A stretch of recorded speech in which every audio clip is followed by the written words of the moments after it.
This drone school in Sydney could go crashing out of business because of a standoff between the Australian government and internet giants Google and Facebook.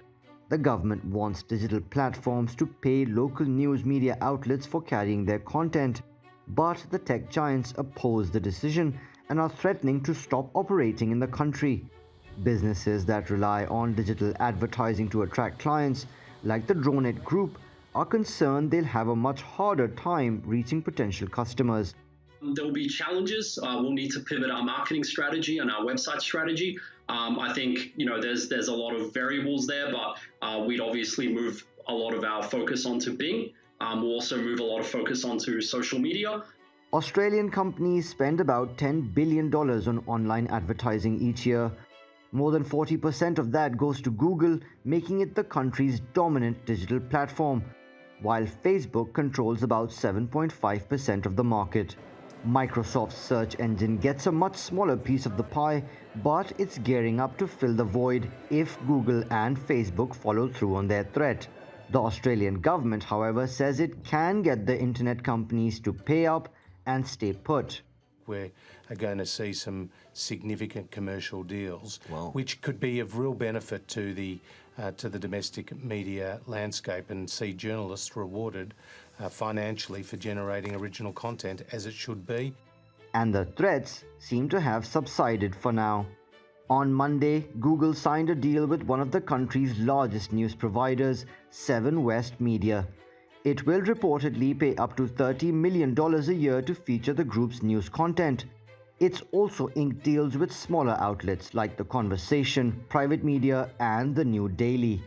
All content procured under these arrangements is on its new app, Google News Showcase, a $1 billion project connecting publishers and readers via curated content. However, Google says it's making these deals voluntarily and has warned the government not to dictate their terms.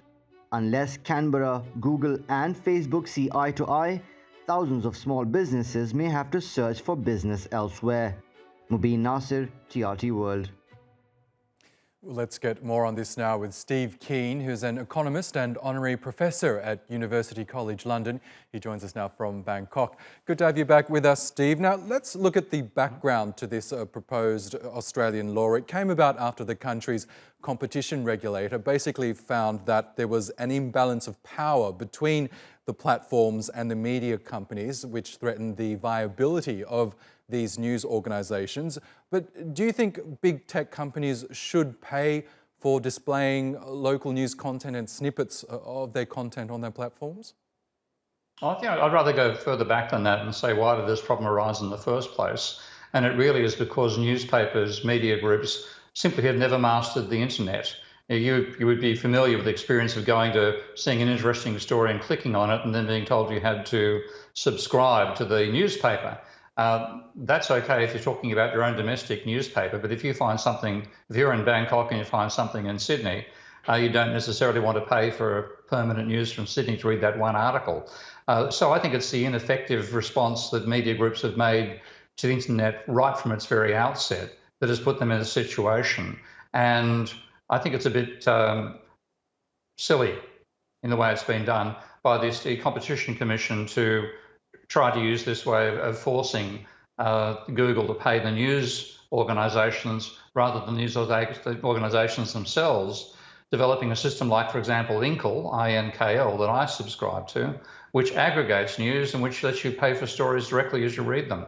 Now, Google says paying for snippets that come up in searches undermines the concept of an open internet. These tech companies would argue that they shouldn't be punished for simply displaying these snippets and the content from the links from these very news organisations. Do they have a valid point here? Are these companies like Google, Facebook, are they simply just aggregating this content rather than plagiarising or basically ripping the content off? I think they are aggregating because all you get is 1 or 2 lines. That's reading a headline. If you want to read the actual story, you've got to click on the link and that will take you to the newspaper's site. Then it comes down to what the newspaper itself does. Does it make its story freely accessible, like The Guardian does, for example, or will there be a paywall like for The Australian? So it's it's again, I think it's being done in a very ham-fisted way, and I would rather see a system to say, well, let's aggregate this information. And if you get a blank on Google and you can't even see what the story's about, you're not going to click in the first place. So it cuts out the link from the Google to the newspapers themselves, and then of course they're still not dealing with their paywall. It's a very messy so-called solution, in my opinion. We know Google has become synonymous with the internet these days, and Google has threatened to actually pull its search function from Australia if this law does go ahead, which caused a lot of outrage at the time of that statement. But do you think threats like that simply undermine efforts from these big tech companies to argue against this idea that they're abusing their market dominance? Yeah, quite possibly. I mean, at the same time, the reason market dominance like this comes about is because there are, what they call network effects, where I benefit from the fact that you're on Twitter, you benefit from the fact that I'm on Facebook, et cetera, et cetera. There's no value, for example, in a single telephone handset. You had to have two to make telephones functional. The same thing applies to the internet on steroids. So you actually want these links to exist. And again, the whole thing smacks of amateurism and a very old-fashioned notion about what news access should be. In the meantime, we'll see how this legislation passes through the Parliament. Steve Keen, a pleasure as always. Thank you. Welcome.